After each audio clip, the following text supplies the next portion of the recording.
Hey there, beautiful souls. Welcome to InnerViews, the podcast where we dive deep into the realms of therapy, healing, and intentional living. I'm your guide on this adventure, Ivory. Are you ready to embark on a transformative journey with me? Whether you're navigating the complexities of trauma, embracing intentional parenting, or seeking self-help strategies, this podcast is your sanctuary. InnerViews is not just a podcast, it's a community. A safe space where stories unfold and healing takes center stage. Your story matters. And here, courageous storytelling is the heartbeat of our existence. We'll be exploring powerful themes like healing, navigating the intricacies of foster care, the strength found in survival, the beauty of reclamation, and the pure bliss of joy. So if you're ready to join hands with a community that understands, subscribe now.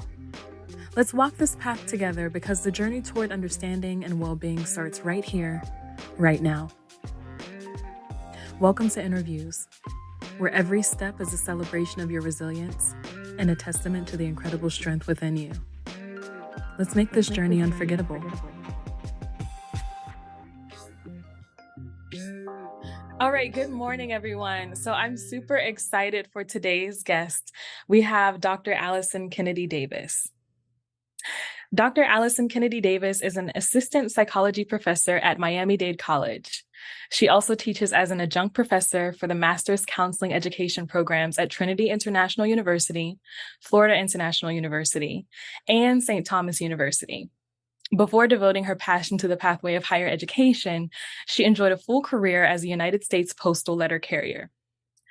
Dr. Davis provides services to South Florida communities as a licensed mental health counselor for diverse populations, the foster care program, inclusive of all stages and ages, as well as a licensed professional counselor in the state of Georgia.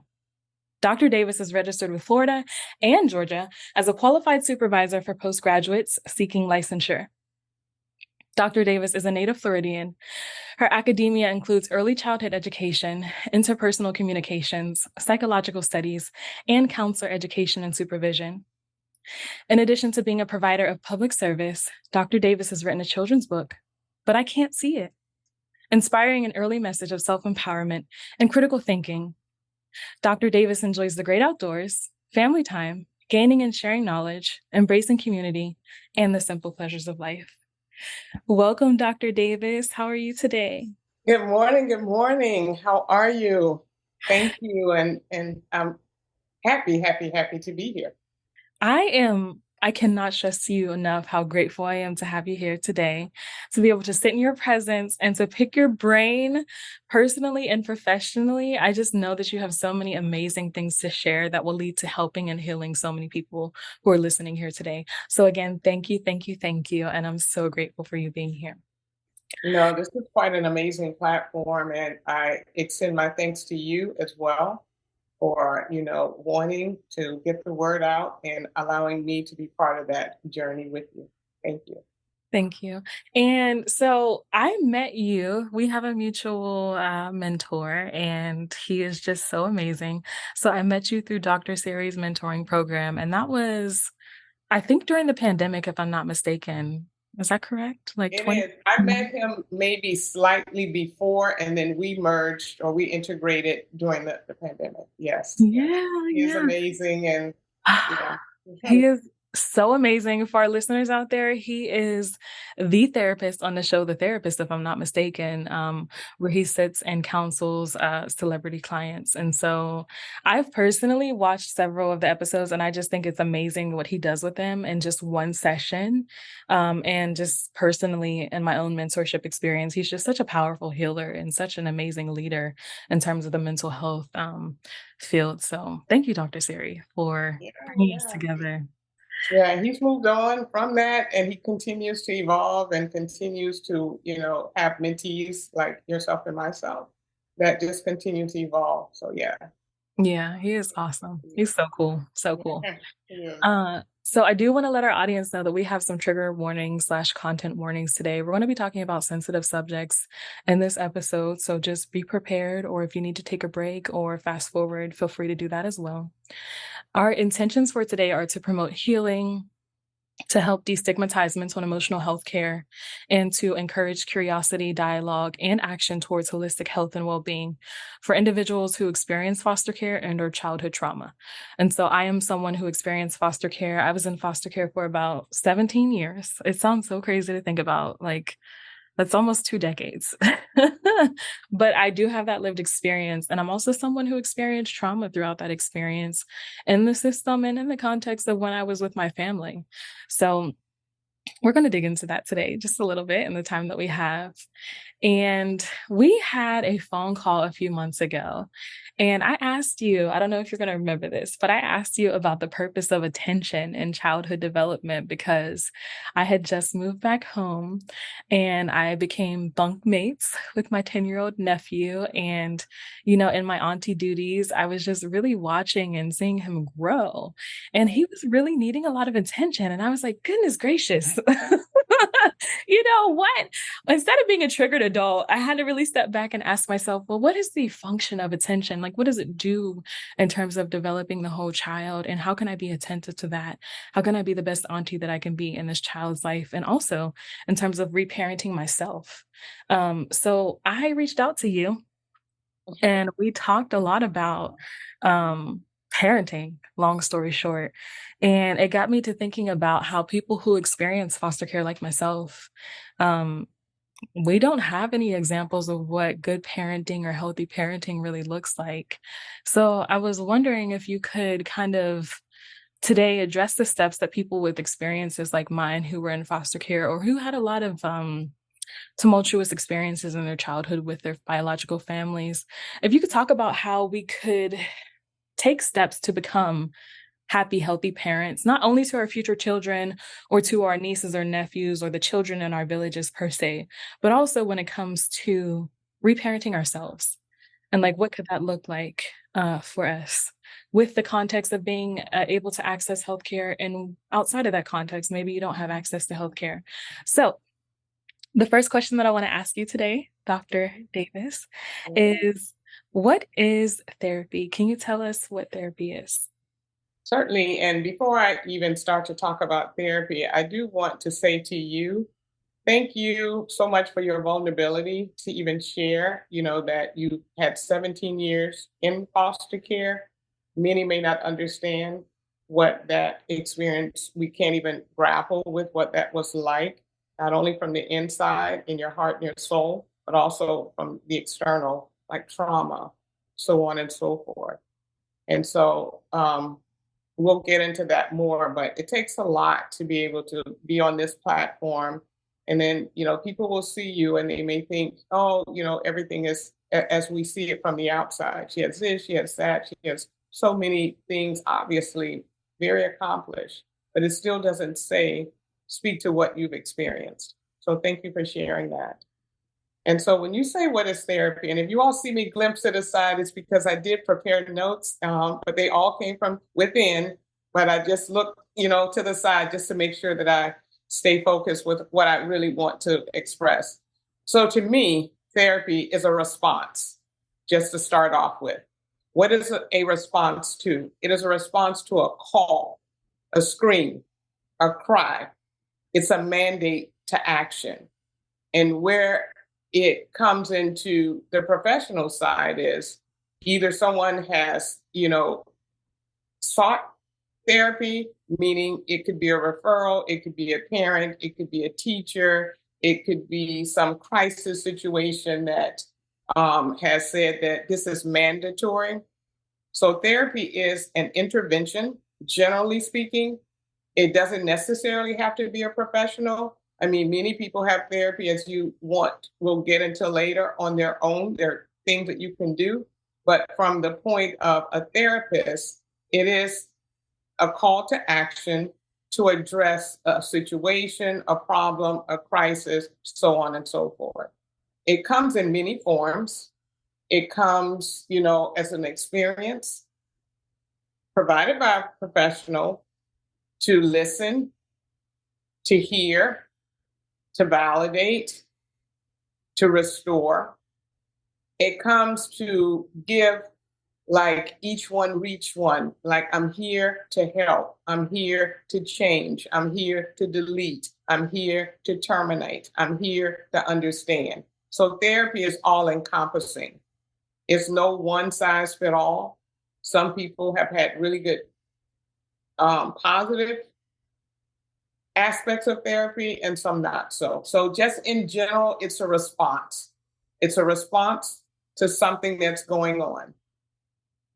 Thank you for that. And I do want to share, I want to be vulnerable again. So when I was younger, I was mandated to be in therapy, just Mhm. given the context of why I ended up in foster care. My mother has struggled with severe mental illness, and I don't want to tell her story without her being here, but I'll share that part of it. I think that I know that she is a writer, and she probably loves that I am also a writer like her. So I'm just gonna let y'all know that. And her poetry, hopefully one day I'll be able to make it available so y'all can read that and explore that too. But she has struggled her entire life. I think she was diagnosed at like 14 with like bipolar disorder and depression. So it's been a lifelong struggle. And because of that, when she had children, she wasn't able to care for us. And so they mandated us to be in therapy, given the context of her background. And also, I've chosen it for myself when I was in college, undergrad, as a young adult, and even now. I'm super excited because I actually just started EDMR therapy, or EMDR. I always mix it up. Yeah. But yeah, I'm like really excited for that because I've never tried that before. And I want to throw this out there for people who may be curious about therapy. Um, there's more than one way to do it. Like Yeah. there's multiple types of therapy. If one doesn't work for you, or if one practitioner doesn't work for you, there are hundreds of others who can. Right. So just keep at it and keep trying. And it takes time too. You can't go to therapy once or twice and be like, No, no. And yeah, I do want to add to that. And thank you for sharing that. And thank you for sharing for your mom, for many moms that do struggle, but at the same time, their heart is mother. It's mm, nurturing, but they don't have the tools often. right, That they right. have their own struggles. But it is a process, to your point, that involves a connection. That is the whole point. It's like to connect. And what we're trying to connect is the internal with the external. What's happening on the inside, and what are some of the things on the outside that Mhm. plays a role or that influences the behavior, the thoughts, so on. Therapy is also an awakening. For some people, it's the first time they've really had a person that sits and actually listens, where they Mm, feel safe. So it's an awakening. It is also, again, a relationship. It's an opportunity. And even though, like you said, to your point, it's mandated, you may not have wanted to go, and there may have been resistance, maybe, maybe not. Some people that are mandated, they really, don't want to be there. But mhm. if they stay with it, sometimes they can still feel the benefit of it. And so one of the things that we know in therapy is that the fruits of my labor may not always show up when I'm there. Mm, It's like you plant a seed, and then maybe someone else will come by and nurture it, especially when you're working with kids. Because at yeah. that point, the kid doesn't really feel like they have a problem. They feel like Mhm, everybody else is a problem. mhm, So I mhm. always tell therapists that are in the training to be therapists, like you're a seed planter. So you be the best that you can be, and hopefully they'll come back to it. Even if right now they feel resistant and they don't want to talk and like, why am I here? Work with it, stay with it. They'll come back. And so that's how I see one of my major roles is that I'm planting the seed. It'll grow. You'll be back if necessary. And so, again, as we said before, it comes in different forms. Therapy for some people is medication. That might be one aspect of it. And that's a whole nother conversation. For someone else, it's meditation, Mm. being at peace and being alone. So it is not a one size fit all. But again, full circle, it is a response. Yeah. I love that. Thank you for sharing. I don't think I was ever resistant to it when I was younger, but I don't think I had the full context of understanding it. Right. And I think that for me, it actually helped me to destigmatize therapy because Hmm. it's like I know that I am a whole person. I know that this doesn't label me or put me in any boxes of any kind, and I'm still engaging in this process. So I think for me, it was like, oh, therapy is for anyone. Therapy can be helpful, even if I'm not really understanding the full context of that. So I have some follow up questions. So, what is therapy? So, one, is it important? And two, who is it for? It is absolutely important. It is. I cannot emphasize how important it is. It is important because it is the person, whether they recognize it or not, knowing that they are deserving to be better, to feel better, to have an identity, to try and understand. It is important because it represents every other aspect of who you are, how you relate to other people. There's so much to learn from it. And again, going to your point, oftentimes, even, adolescence and early childhood, the children often aren't resistant because that's like a child's dream, in a sense, to have an adult or have a person that gives them undivided attention. And for most adults, we're playing games, so it doesn't look like we're in therapy, but we are learning a lot during that time. So is it important? It is just as important as going to the doctor to get, immunizations and all the other things that we get to be proactive. It's not only important because there's a problem. It's important as a regular routine of healthcare. It is important because we are worthy to process our thoughts. It doesn't matter. We think that a crisis has to be catastrophic, like it has to be a hurricane or fire or, shooting or a death. Those are all crisis related. But crisis is personal. My crisis and your crisis are two different things. You change your child to one room to another classroom, that might be a crisis for that child. So yeah, when I think it's important, I think it is of the utmost. It is for everyone. There's no respect of person. We go from zero all the way up to three digits, hundreds. Like there's no stage in age that cannot benefit from therapy. I think your therapist needs to be on speed dial. I would love that. Maybe not the bill so much, but yes, I can't agree with you more. And you mentioned something that made me think of a thought. I hope that this is true for my future. And so when I think about myself becoming a mother, I often think to myself, I'm not going to be able to relate to my children. Right. I say that because they're not going to have the same traumas that I had as a child. They're not going to have the same struggles. They're going to have a stronger village. They're going to have a stronger mother and father unit. They're going to have a family structure. They're going to have consistency. They're going to be in the same school, in the same neighborhoods. I know, and I say this with joy and gratitude for my future, that my children are going to feel so strange to me, given the context of my own childhood.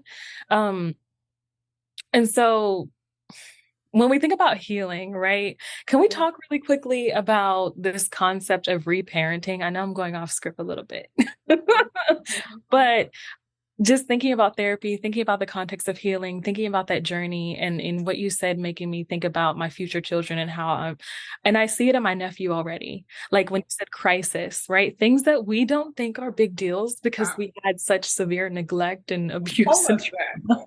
Yeah, Yeah. Where did yeah. we get that memo that in order to seek therapy or in order to, feel like there's something going on that you want to talk about, Mhm. it needs to be, validated by other people where like most people will say, well, that's not really a problem or, let's go do this. Like they minimize it when it's at a whisper stage. And then we don't acknowledge it until it becomes a scream, because one of the things that I really think across many spectrums of even professionals is that behavior is the symptom. Mm, And that's what we observe, that's what we hear, that's what we see, the behavior. What we're calling anger, like all of our emotions are necessary. We know we mm, need them all. But mhm, there's a mhm, certain point that that emotion is a message beyond just an emotion, mm, mhm. and it is through behavior. And so going to your point about the reparent, what does it mean to reparent oneself or to be a parent? You're talking about reparenting yourself, or you mentioned future kids. So am I addressing it from future kids? Uh, let's start with let me back up because I got too excited. Let me back up because I'm just getting really excited, as I always do when I talk to you, because you always drop these gems because you're just amazing. So let me take a break. This is my inner child coming out. She's like, oh my gosh, I get to pick her brain. Okay, let's talk a little bit about what is healing for people who might not have context for that. And then we can kind of get into the reparenting and the becoming or preparing ourselves to become the best parents that we can possibly be for future children. But I think it's important to kind of define healing from your perspective as a professional and personally. So what is that? What does that word mean? Because we see it hashtagged on social media. We see it floating around in people's bios on LinkedIn. But what really is healing? Yeah, I'm glad you have that insight. Like when it comes to words, and we know words have like a general meaning, but we don't always know, like, well, what does it mean to you? So, first of all, I have to personalize the word. So, when you say healing, when you say love, when you say trust, when you say pain, part of my therapy is always to understand you because you're the expert. You're the expert of you. And I debate this with others like, well, the client isn't the expert.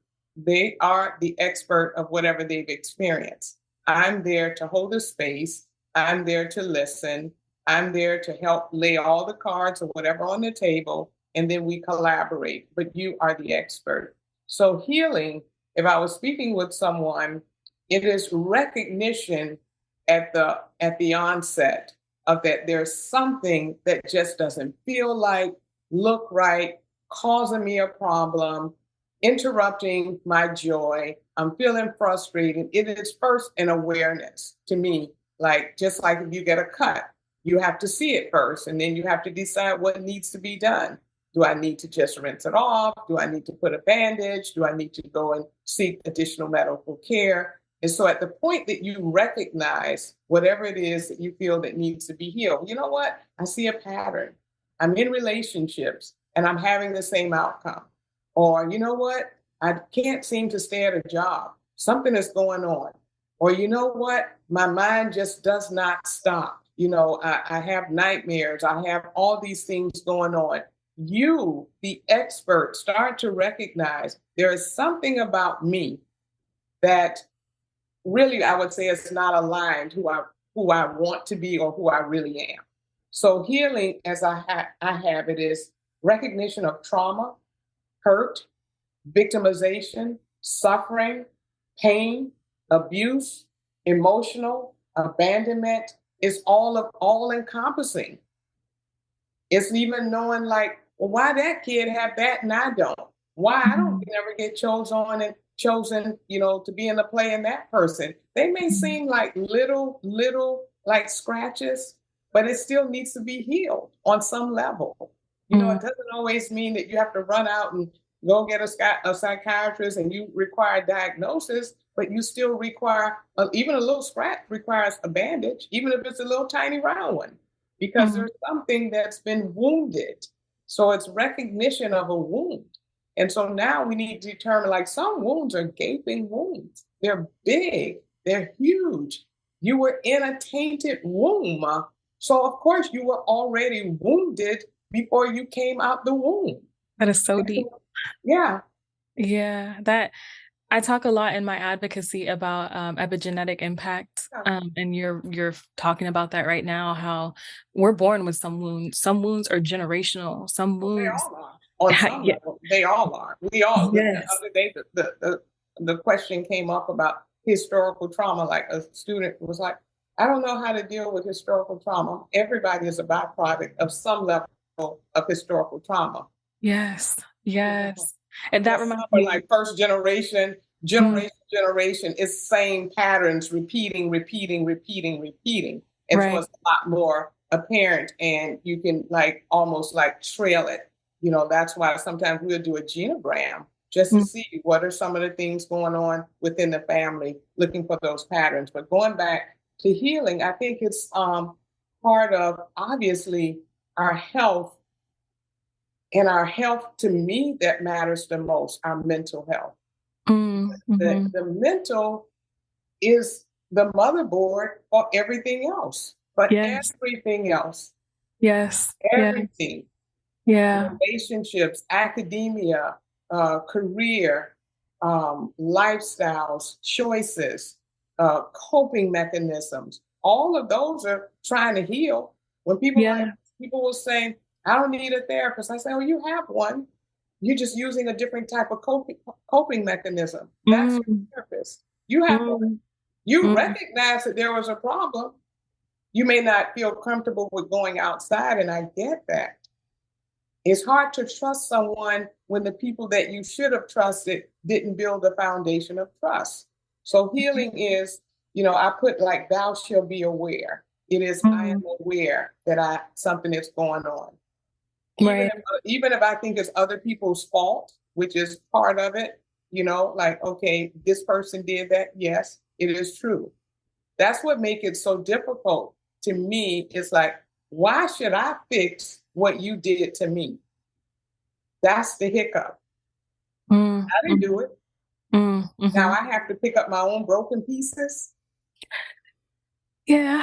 and I Yeah. don't even know where to start. So I also have healing is addressing repressed memories. We can't even go back and connect the dots. We don't know where it started. Can I share something? Sure. Um, so I came back home, this has been the second worst year of my entire life. And I was getting to tell you that earlier. Second to the first year would have been the year that my mother almost died when I was aging out of foster care. I was in a really toxic romantic relationship. My brother's mom had actually passed away. My little sister was running away from foster care, and her social workers were asking me to go find her. And I was made the medical guardian of my mother at the age of 20, going into 21, all the while being a resident assistant at the University of Pittsburgh, all the while having 3 jobs and type 1 diabetes. So there was just a lot happening. I ended up failing basically that year of college. So I had to do a whole nother year at the University of Pittsburgh, which at the time I didn't realize this was the most expensive public university in the United States. So when I say that this year is second to that, I think it's only second to that because I have grown and I do have a different kind of strength to deal with the experiences that I've had this year. So this year, I found out I was going to be laid off in January. So that was exciting, difficult news, right? And a little part of, I think my soul knew because that job just never felt right. The benefits were great. The salary was wonderful, but the job just didn't feel right. They definitely talk the talk about valuing people's mental and emotional health and well-being in the context of higher education, but they definitely did not walk the walk. And you could tell that they were just saying things just because they know they looked good rather than actually living them out and believing them and instituting them in the work that they did. Um, Mhm. so I found out I was going to be laid off from my job in January. I was applying, getting nowhere. And then as a Black woman, it was just making me feel like, geez, like, have I not accomplished anything? Does this master's degree mean nothing? Like, no one wants to hire me. I'm getting laid off. Like, goodness gracious, what did I do all that work for? Um, I ended up going to Guatemala and had a weird experience. I mean, Guatemala was a beautiful place, but it was just like my friend was very friendships can be tricky sometimes. And she was just unexpectedly difficult during that trip. So that was in March. And then in April, I found out that my uncle, this is the person who I viewed as my father, not my actual father. But like when I thought about walking down the aisle, my uncle was that person. And he just unexpectedly died in a motorcycle accident. He was almost 80 years old. And it was just completely rocking to my world, to my family, to me and my sister. So that was difficult. And then after that, the layoff occurred in May. So now I'm like, I don't have a salary. Unemployment does not pay 100% of your previous salaries. And I was living in a really expensive city. So I was like, I have to move home. I have to go back home. Not only do I have to go home because I can't afford to maintain my lifestyle without my salary, because I see this going in a situation that's not going to be healthy or sustainable financially, and it's going to wear and tear on my other aspects of health and well-being. But I don't enjoy home because this is the birthplace of all of my trauma, right? This city is just not fun or exciting to me. It's not hospitable to young, single Black women. I actually had a professor when I was in college here at the University of Pittsburgh tell us that, and this is probably around like 2012, 2013. He was a professor of psychology. And he said that the health of Black women in Pittsburgh was comparable to the health of women in third world countries. So that should give you context as to how hard it is to be a Black woman here in the city and to have joy and to be paid appropriately and to be recognized appropriately. So, knowing all of that, I still chose to come home because my sisters and siblings are here and they really wanted to love on me and support me. And I'm trying to exercise allowing people to give to me because I'm not good at receiving. Mm-hmm. So I come home and I'm just like, this is depressing. Mm-hmm. This is sad. I didn't go get a master's degree. I didn't get dual accreditation. I haven't worked my butt off. I haven't chosen work above everything else for these last few years to come home and be bunkmates with my 10-year-old nephew. So it was really crushing to my soul, to my ego. It really just did not align with the visions that I had for myself. And I'm sure down the line, I'll laugh about, being a bunkmate with my 10-year-old nephew, but it was really, really difficult at the time. And I'm so sorry for the interruption. I am still here. I hope that I'll be moving in the next year or so. And I'm learning through this process. I'm easing into this comfort of it. I'm trying to grow and trying to heal the pieces of me that are being intensely triggered right now. And I'm just really uncomfortable this whole year long. So that is kind of why I wanted to have this conversation too, to contextualize the importance of healing, the importance of therapy. And it also made me think about how this year is second to that year that I previously mentioned because of the healing work that I've done, because I feel like I'm getting to deeper levels of healing that I need to achieve. We're no longer on the surface level. When I was younger, when I was 20 years old, I've healed and addressed those things, but now I'm digging deeper. Now I'm starting to have, I feel like, subconscious rememberings in my dreams, and just things that'll come to me. And I'm like, oh yeah, that really did happen. So I feel like I'm being triggered and I'm being made uncomfortable so that can bubble to the surface so I can do that next level of deeper healing. So one, am I making that all up? Are there levels of healing? Like, can you achieve a certain level of healing and then realize there's still more work to do, but still have had a valid healing experience? And then two, like, what do you do? What do you do with that when you find yourself there? No, thank you for sharing. And again, with the vulnerability to, actually say where you are now. And, definitely, there are layers to healing. And for the most part, we do because we don't even understand ourselves well enough to know how deep the wounds go. And so a lot of times, even with everything that you shared, there's a belief system. And part of the healing is, unmantling the belief system. And it's also the ability to, part of what I had is like removing barriers in the mind. Really, again, what are the barriers? Why does my thinking take me this way opposed to this way?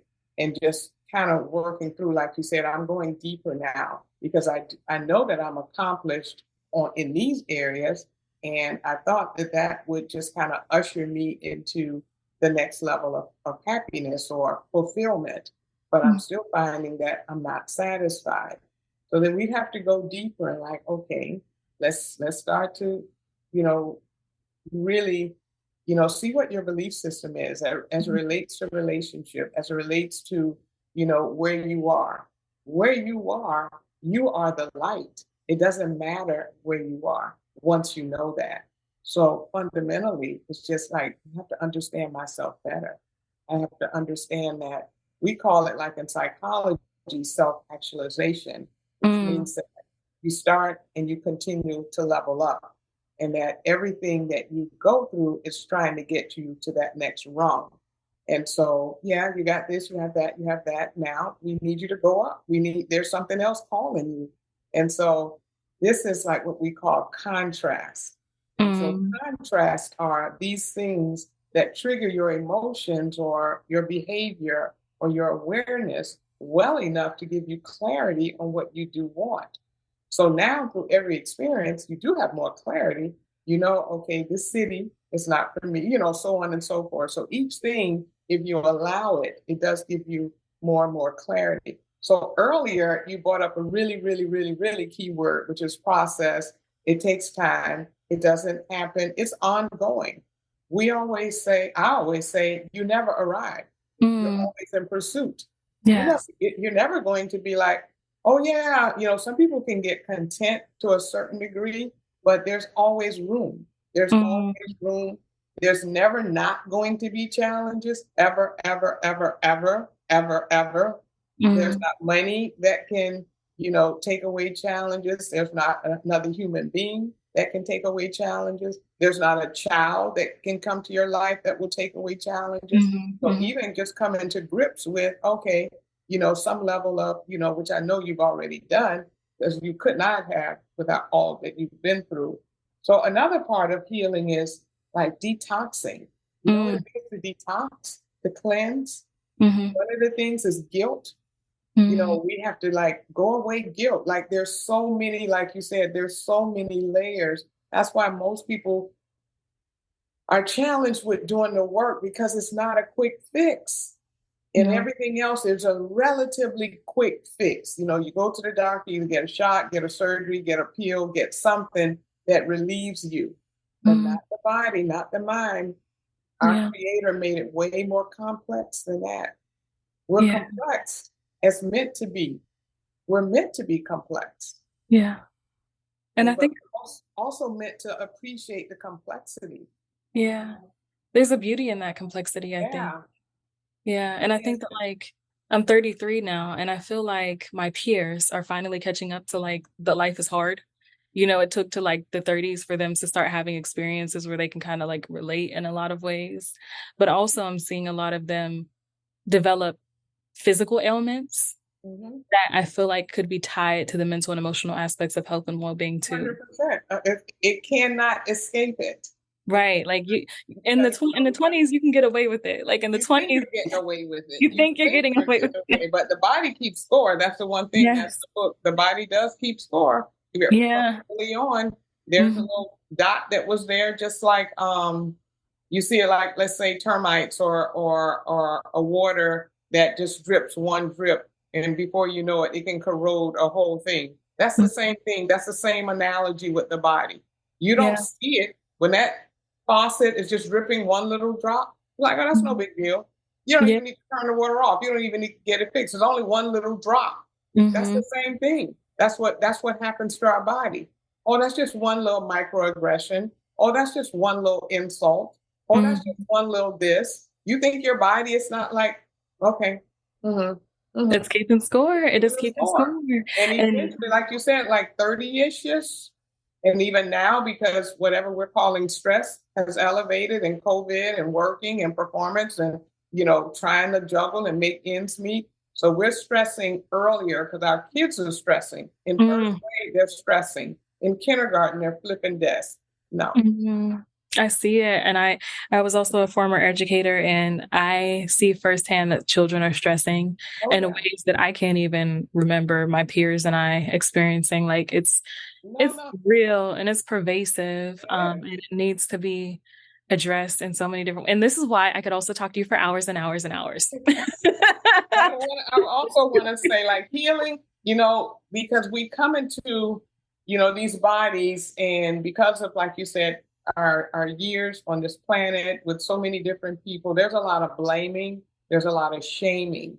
Mhm. Healing is working through all these layers and layers. That's why they use the onion, like Yeah, one layer, the next layer. It's a journey to understanding and recreating anew. Like right. it's almost like if you had a computer and you took it to wherever and you want it to clean, like get everything out because Mm, it's got a bad virus and mm, it's ruining everything else. That's what our mind does. It becomes like a bad virus that yeah, downloads, that integrates into every part of the body. And for mm, some people, it show up in the breast, in that part of the body. In men, it could show up other places. Mm-hmm. stomach, just leaving little seeds. There's seeds growing there too. So it's that. But it's also a pathway to hope. Mm-hmm. Mm-hmm. You replace healing with hope. Like, oh, just the idea of going to a therapist for most people initially or going to a doctor, it's hope. Yeah. Yeah. Without hope. And I believe that when we do our own healing, we give others around us permission to heal, and we I kind of always say show that. them through When modeling. anybody liberates in any area, I tell this message to students often. Mhm. If someone liberates and they do something, maybe something you would never, ever, ever do, but the Mm, fact that they had the courage to be their own authentic self, that lets you know, like, oh, maybe I will take a class. Or so, yeah. Same with healing. When you see people start to say, "Oh, there's my therapist." Oh, hey, therapist. Like kids, you go to their school and they're like, "That's my therapist. That's my yeah. therapist." They don't know to be ashamed of it. You Yeah, know? yeah. Yeah. It's not a shameful thing. We are Right. all penetrable people. Yeah. We all have the capacity to hurt and to be hurt. Oh, yeah. And I just think it's so important because I also feel like this is where we have to talk about Black women being superheroes and Hmm. thinking that they can do everything and be everything and not be penetrated. And I think that also a lot of Black women who struggle with mental and emotional health, and I learned this through teaching. Hmm. It looks different in Black people and Black women and Black girls. What depression looks like angry in Hmm. a lot of Black women. Depression looks like anxiety, Yeah. and a lot of like Black women and Black girls. And it's just like we have to be honest about being human. And Everybody has told us, like, there's nothing wrong with you. Like, you'll see a little girl crying or a little person crying, and because you don't understand, they're like, "There's nothing wrong with her. Nothing wrong with her." So Mhm. we're silenced very early, very very early. And then even if someone says, "Well, she cries all the time," but there's still a reason. Yes, now it's become habitual. Yeah, Now it may be before attention seeking, but even that in itself is part of her mental health. Mental health doesn't mean, again, that it's a diagnosis. That is affecting her mental health, her right. mental ability to even understand herself. So, Right. absolutely, we get the memo early. Yeah. Be this, do that, don't do that, early, early, early, early on. When you talk about generational, we can go beyond Harriet Tubman and Yeah. way before her. But, Yeah. all she endured, just to say, I didn't get the memo that I was a slave, I'm free, but she endured a lot of pain. She definitely did. And And we're still on her shoulders. We're still part of that lineage. I'm so grateful for her, and not even just her, the people whose names we don't know, all the Black women who We don't were know. strong pillars in our community. And I have a deep, deep, deep reverence for all of our ancestors because without them, we would not be here at all. We would not have a voice. We would not have a platform. I honestly probably wouldn't even be alive given the context of all of my life and my adversities. So I am forever indebted and grateful to every Black person in America Yeah. who survived so that we can be here. But I'm gonna hop off of that soapbox and get back onto this one. Yeah, and again, healing is an identity. Again, you said it Mhm. earlier, it's wholeness. I just wrote so many words. It's generational patterns. It's, Mhm. building is interventions. What do we need to do? It's building relationships. It's really relearning. Really, Mm. at the core of it, it's relearning. That is a great segue. So I'm gonna skip ahead a little. I feel like we're gonna have to do a part two. Okay. It's inevitable, right? 'Cause Yeah. but only if you consent to that, only if you're open to that Of and you want that. of course, Um, of course. but you said relearning, and so it makes me think about reparenting because I I love my mother dearly, but she was not able to be the mother that I would have thrived with. She was able to give me some things. She was a very emotional person, so she was able to be very tactile in her mothering, a lot of hugs, a lot of kisses. She read to us when she could. She is the reason that we're great readers and great writers. I was able to also see her perform, and so I think that helped me when I was a performance artist, when I was an actress, and I did that professionally. I've lived so many lives. So like I was able to learn artistry from her. I was able to learn charisma from her. She always told me that I was beautiful and that I was worthy. And so I have always walked through the world with that basic like self-esteem foundation of like I am beautiful and I am worthy. And I noticed that a lot of my peers who had parents struggled with those statements that I am beautiful and I am worthy.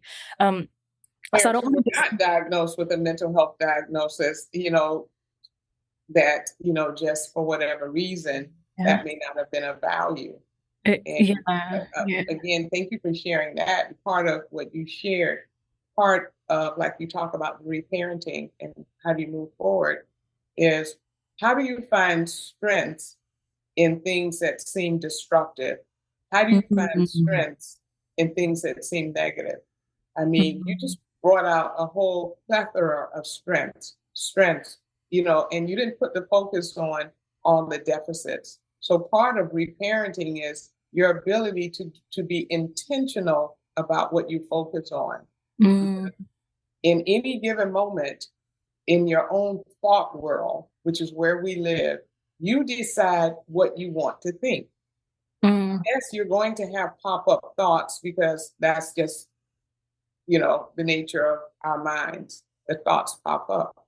But again, going back to awareness, when you realize, that thought is not fueling me well, let Mhm. me find a positive thought. Let me go and then renew, like why the Bible even says, renewing the mind. Mm. You have to do that. Mm. That is Mhm. our work. We don't Mhm. have to stay with a negative thought, but we do. And Mm. so once you're able to like find strengths. I've had, again, working with children in foster care, and in this particular situation, this young lady, she was triggered by something. And so they said she left the premises. And so then they, you know, charged her with, not literally charged, but just wrote her up for leaving. Right. So when I talked to her, the first thing I identified, even as a professional, even just as a human, is like it was really good that you recognized that you needed to leave. Mm. I'm not condoning leaving or breaking the rules, but I'm strength based. So I'm Mm. looking for the Mhm. strength. So the Mhm. strength is, rather than stay there and potentially put yourself in a more volatile situation, your brain said, I need to leave. She only like walked out. She didn't go off the premises. She just went like and hid behind a wall. Right. So we don't do that with our kids. Mm. What is the strength in the negative behavior? Mm. What is the strength? How can Mm. you wrap your brain around? And so then once she felt validated, then we like, now let's think about what could have happened. It was what you did, and I can see where it felt like it was the best thing to do, but no, then you move on to more corrective behavior. But Mm. Mhm. initially finding the strength. And so when you Mm. talk about reparenting, some of the things, um, what does it mean to reparent? First of all, if we're talking about oneself, first let's talk about how do I reparent myself in ways that maybe mom was incapable of doing. So, how do you want to feel? Do you know how you want to feel? Because we're feeling people. How do Mm. you want to feel? Do Mm. you even believe that you're capable of giving yourself what you want other people to give you? Let's Mm. just go there. We want to outsource our happiness to everybody else. You do this, you do this, you do this, you do this, and if you don't do it, then I'm going to be miserable. Really? Mm. So how do you start there? How do you say, like, okay, identify how you want to feel? It's not easy, and nothing about this is like I don't even like the word easy, but it is work. It is intentional. It's no different than going. It is different, but than going to the gym. Anything that you want to do and you're intentional, like your degrees and everything else that required perseverance, it required having a focus. It's the same with mental health. Yeah. Mhm. So Mhm. how do you want to feel? Mhm. Mhm. That Yeah. would be your first question. How do I want to feel? Okay, I'm in an environment, even with what you shared, it doesn't feel the way I want to feel. So, how can I still recreate what I want to feel? Feel it first. What would it feel like if you were in your own place and it was decorated the way you want it and you're waiting on that? Like, create the feeling first. Yeah. And it's not a straight line. It's It's not. peaks and valleys. And it can go the peaks and valleys But it's elevate. only through awareness, though. Like when you Right. start to see, like, I see myself slipping, I got to go do something. It's Mm. not work. Mm. Mhm. And so And exploring ways to accept yourself, like that is big. uh, Accept all of me. mm, mm-hmm. I love, love, love the Beauty and the Beast. If you ever saw Grande and what's his name sing that? What's our guy? I don't Uh, know. I didn't get to see it recently. no, it's a YouTube one with oh my God, I can't give his name, but he's Kanye's friend. He plays the piano. I forgot his name. But Oh, anyway, if you look up Beauty and the Beast, that rendition of it is really good. But as an analogy, the Beauty and the Beast always walk side by side. mm, But mm, even in that movie, they had to discover each other. mm, mm, And then once they discovered that the beast wasn't really the beast. mm, So that's what I mean by exploring ways to accept yourself. mm, Like mm, even the emotions, if it's anger, okay, anger is just it's an alarm system. It is giving you a mm. message. That's not like a horrible emotion. Right, Embrace it. How do you right. accept it? Yeah, that's not easy. It's Mm-mm, not. not that there's just so much to think about.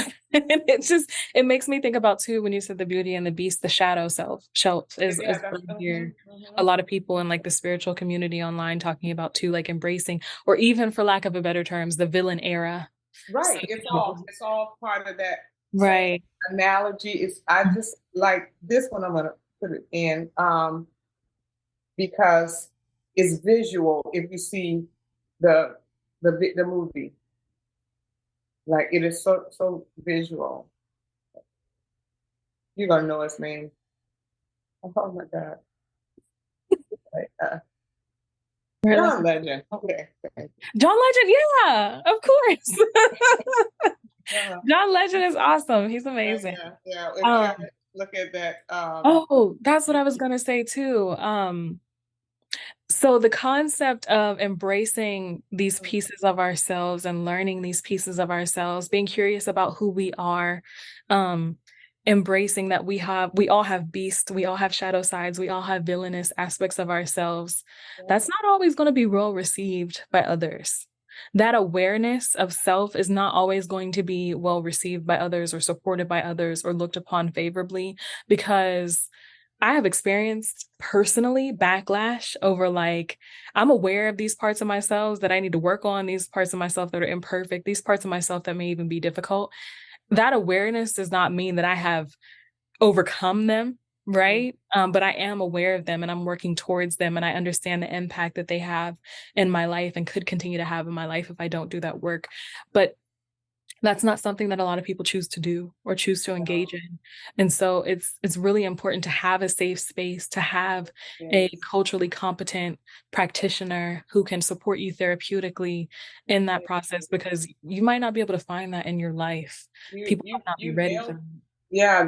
Again, thank you for that, and it's so well received because it's so true. We have professionals, we have, all type educators, we have people that understand it supposedly from a knowledge base, from an evidence base. But when it comes to being able to hold it and being able to advocate it, there are so far and few in between.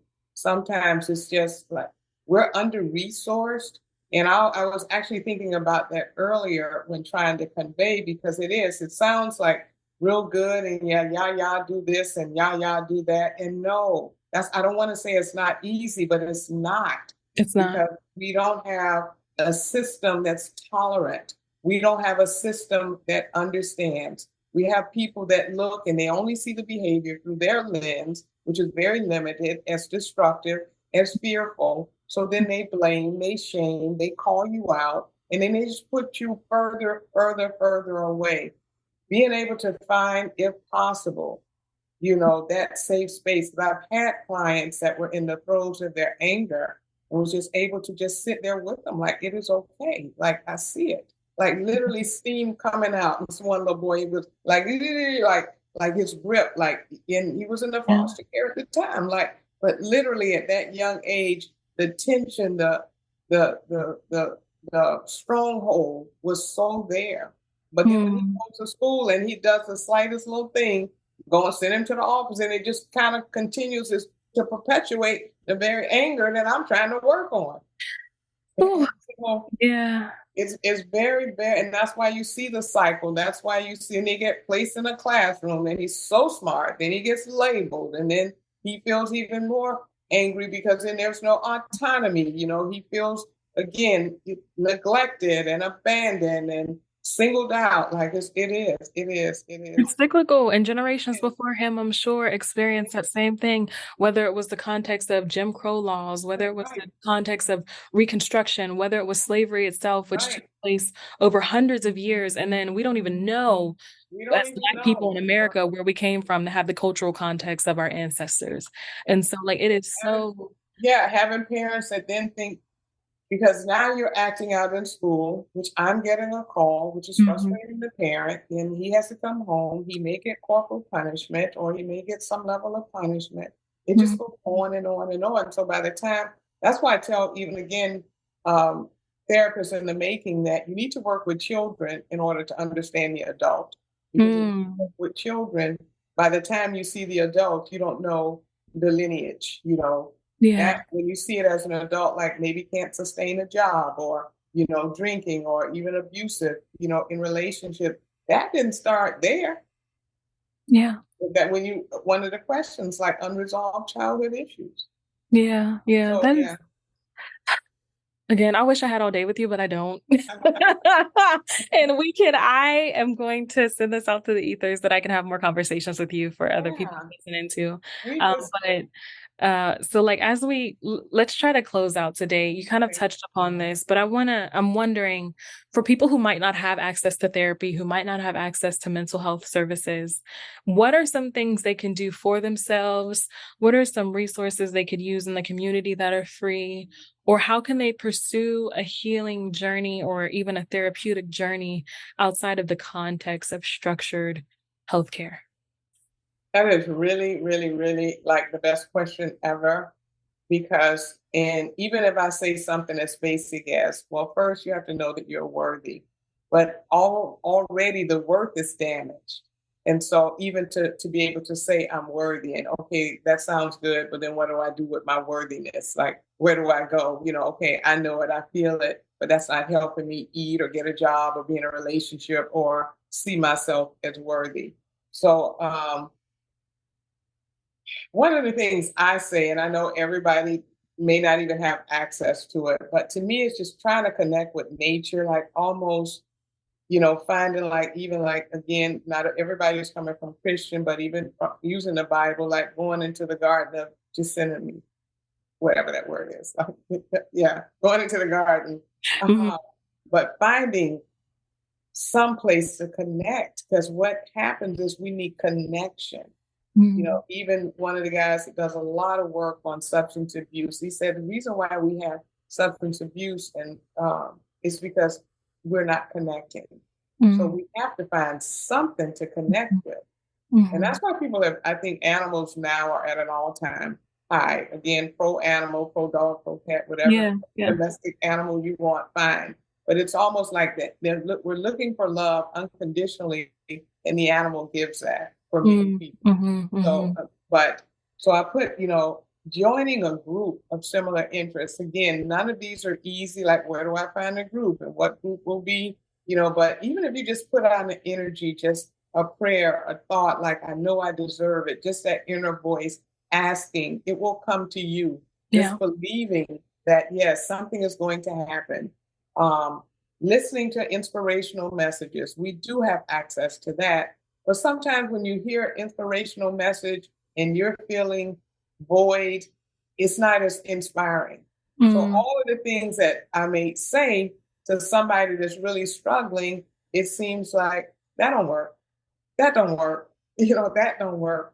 But it really does take like baby steps. Like I have this thing called TAP, take action, please. You have to do something. That's the whole thing. You have to do something. Even if it's get a sip of water and appreciate when it goes down, like, wow, that water, like finding a way to appreciate whatever you can appreciate. You have to do things that's going to invite help to you. It might be somebody that all of a sudden that day something happened, somebody offered you something, someone is just friendlier. Like, wow, that person really was friendly to me. You have to try and recognize the little things. Because right now you're the one that's going to create it, but you have to know what it takes to create it. Um, Again, trying to activate a positive belief system. And again, sometimes we have to do that with nature. Because nature, when we see it, it's in its perfection. We know the sun didn't rise because someone turned on a switch. So we have to know that there's a higher power, regardless of what your belief is. You know that there are certain things that are not man made. So you maybe have to take off your feet, your shoes, and connect with the soil. Like, okay, Mm-hmm. but it's these little, to me, the little things. And we do them all the time too. Like go outside for a moment and just take in the air. Like what is making this wind blow? Mm-hmm. And just appreciating it on my skin. Appreciate your skin. Appreciate the fact that you can swallow. Mm-hmm. Finding the little things. I go from A to Z every night with at least one thing to appreciate: the air, the breath, the coffee, the Yeah, whatever. Like A through Z, just appreciate, appreciate, beautiful. appreciate. Yeah. Mhm. And recognizing the desire to change, again, I know it's better. I know I wasn't born just to be born. I know I'm worthy. I know I'm on this earth. Like just saying, I don't know. I know I'm meant to be here. Yeah. Yeah. And helping others, as cliche as it sounds, No, it's not. Mm-mm. sometimes it'll distract you from you. You'll get in a conversation, Mhm. and before you know it, it may open a door or slightly crack it. Yeah. Those little things, and being honest with yourself Mm. too, which is I think again, that's so the many things. starting. It's Mhm. hard though Mhm. when dishonesty may be part of your new identity because of what you've gone through. That's the thing that people don't understand when they Mhm. say, "Oh, this person is just lie or this lie." Yeah, because dishonesty was a survival when you're a kid. It's a Yeah. survival mechanism. It's a defense Mhm. mechanism. It's not Mhm. just a little bad child. It, It served a purpose. It was it protective, is. and It, yeah. it's hard to let go of those things that protected you when you were little. And it's hard to get when you're an adult. You don't even know because you can't go back and connect that dot. Right, right. Mm. So it's to me, it's the little things. Again, if you have family, and some people like family don't understand them, so family, but sometimes strangers. Mm. Mhm. Mhm. Generally, they don't know you, may not be as judgmental or whatever the case. Just take some action. Yeah, I want to throw this out there too. You don't have to be a specific religion to engage in the different Right. offerings of those religions either. So, Right. like, if you want to do communion, I think that you can go do communion. If you want to go confess your sins, I don't think that like they're going to check and see that you're not like fully Catholic. I know that there are some temples where you can go Yeah. meditate for free. This is all for free, and you can go meditate and learn about gratitude and learn about those different practices that get you in touch with your mind and your body. Gospel music always uplifts the soul. I don't care who you are. If you Yeah. can't be moved by gospel music, I don't know what to tell you, but Yeah. I've never been stopped at the door of a church because I didn't belong there or I never was asked to prove who I was. So there are different ways that we can engage in healing modalities and healing practices outside of having to pay for therapy or having health insurance or healthcare access. Um, I just And want to say thank you. it starts with you. You Yeah, yeah. again, I know it's hard, especially depending on what people have gone through because they don't process the same. Mm, Yeah. mhm, And it's mhm. difficult. Like what we're saying may sound logical, but to someone else, especially if you're paranoid or you don't trust, it's just Yeah. difficult. Yeah, and if you're trying to get your basic needs met, none of this is gonna matter. Yeah, If yeah, you're yeah, if you don't have a safe home, if you don't have food and water, and security for your yeah, livelihood, none of this is gonna matter, and we need to be having different conversations at that point.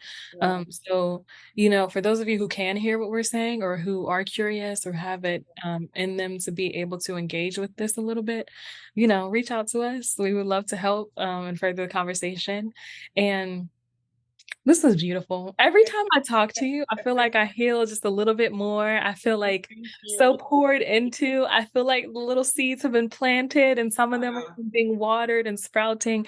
I genuinely have joy and gratitude in my heart for you. you. I'm so grateful for you and for the work that you've done and will continue to do, and just for who you are as a person. So thank Thank you. you, thank you, You know, thank my you. pleasure. And to you, you know, again, even though you feel like where you are may not be where you want to be, but it is where you were divinely meant to be Mm, in this chapter.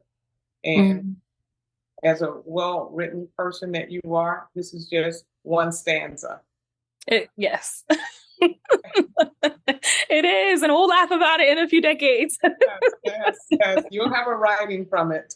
Yeah. I I look forward to sharing That that with you bunk all. bed was, it taught me how to, I feel like I'm being set up for something fantastic and amazing. I really do feel that in my soul, and I know it. I can feel And it. You I can feel receive it. I receive it. I'm gonna be feel it. vulnerable and brave and courageous and receive that and just Start receiving, hold start that. feeling it before it gets here. Like, what would that be like when I walk in a place in my home, like Maya Angelou said, your home should rise to greet you. Mm, mm. On that note. On that May we all rise to greet ourselves note, yes, and honor ourselves and love ourselves. And I just want to say thank you again, Dr. Davis. And thank you all for listening. I will be sharing all information in the show notes so that you can connect with us at your will. And we wish you nothing but health, happiness, hope, and joy. Thank yes. you, thank you, thank you. You have a wonderful day. I will, and thank you once again. And we will continue. We'll, you know, coordinate and come back with part two. Yes, yay. See you later. Bye bye. See ya. The InnerViews podcast is a production of the Safe Camp Audio Network, which is a division of Youth Voices Rising via Fostering Media Connections.